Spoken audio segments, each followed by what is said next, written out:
It was on him that he needs to get you more involved earlier, and he said he talked to you about that and get you more touches in games. And what was that conversation like, and what all did? So, man, we're 8-0, you know. I said I don't mind it. You know, if I get 5 or 6 shots or I get 15 shots, it doesn't matter to me as long as we're winning. So I've been in this position before. We're having success, so I'm happy. I feel good. How long did it take you to learn or realize that your role on this team, or your role maybe in certain situations, is going to be more about screening, rebounding, and spacing the floor and things like that? I think last series, a lot of that was, they, whether it was Patterson, Ibaka, those type of guys in the corner, they weren't leaving me much. So, that allowed us to play downhill, those guys to do their thing. So, for me, I was trying to be as best I could defensively.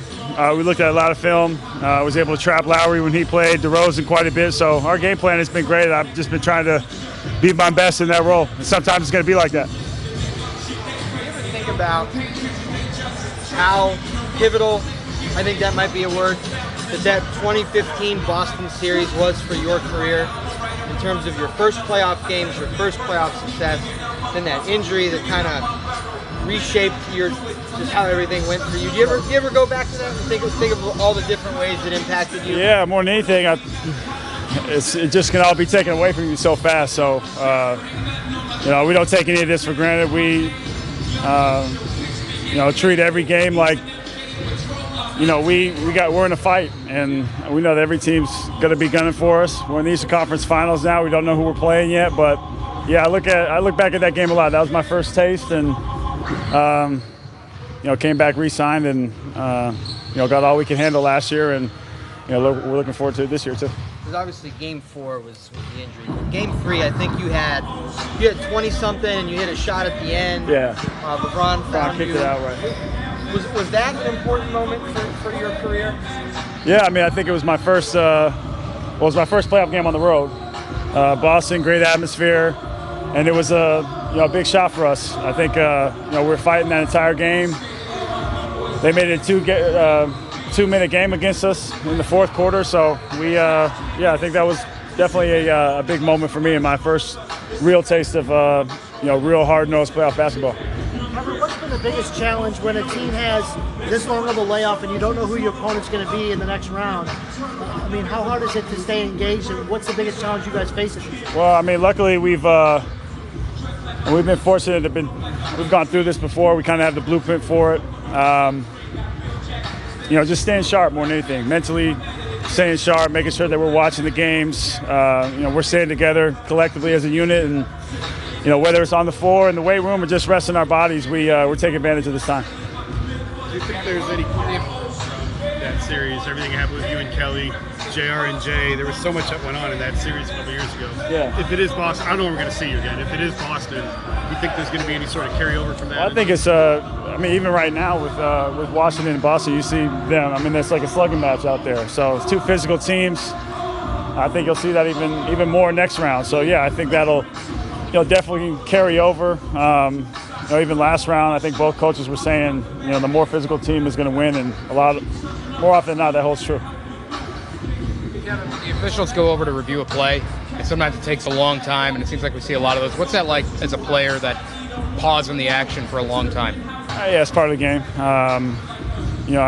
We know that they're, they want to get the call right, and when they go to the monitor, it's because the 3 or 4th official, they don't want to guess. They want to make the right call for the game, and kind of find out what's going on. So it's just part of it.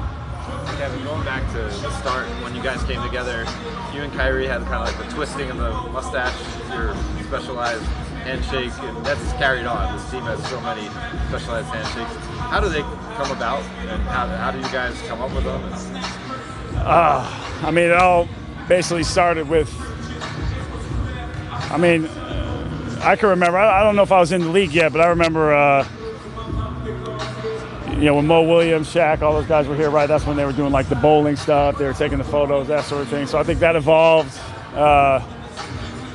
Miami kind of made it cool, and then it was kind of adopted and brought here by LeBron, and then it's evolved. Everybody has their own shake. Everybody has their own way of expressing themselves that way. So it's just part of who we are. You have 14 different handshakes with every guy. And how quickly does a guy like Eddie Tavares get in on that? Pretty quick. I mean, it's funny. Like you never see guys shying away from it. They embrace it. Like I said, it's part of our culture here. It's part of who we are. I know it seems like a simple thing, but it just shows you that we're close knit. We're a tight unit. Did Bogut ever get one? Was he here long enough to get one? No. It could be some Australian, but he wasn't here long enough. No, it's too bad. What's the difference between the way Boston and Washington are playing now than when you guys faced them during the regular season? I mean, just both teams are really fighting for their life right now, playing good basketball. The home team is. It shows you what home court advantage does, right? Both teams are playing extremely well and playing super physical. I think to just speak of that word, just continue to evolve over time and, through the first, 10, 12 games here of the playoffs, you can see that with both teams. We were talking about physicality. That was a big topic of debate in that Boston series, was physical throughout. Last year in Detroit, they were hitting LeBron, Marcus wrenched your arm.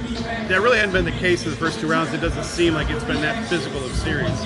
Is that accurate? Have they not been that physical of series to this point?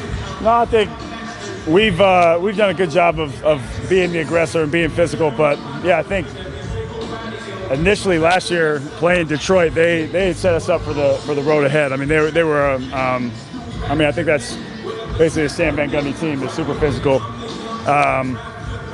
But, that's hard to replicate. Some teams, are different in that way. And, we just happened to meet them in the quarterfinals, and they were a hit first team. Talking about starting a series on the road as opposed to at home, and you have experience doing that in the NBA Finals, but if it is Boston, it'd be the first time this playoffs. What's different for players starting on the road as opposed to at home? It's just a different mentality. That would, at least for, besides you said the NBA Finals, but in the Eastern Conference, it'd be different for me. I was hurt a couple of years ago when we played, who was it? It was Atlanta Eastern Conference Finals on the road. So, yeah, definitely be different, but, whether it's them or Washington, we'll be ready. Kevin, the way Boston's playing at home against Washington, do you look at that and does that raise any concern? Or do you look at how you did against those guys the last regular season meeting up there, and does that maybe give you a little more confidence? This team has a lot of confidence. We feel like we can play good basketball and win anywhere. At the end of the day, whether we're starting off, here at the Q or, on the road, we'd love to start off at home, but that's part of playoff basketball. We're gonna have to win some on the road.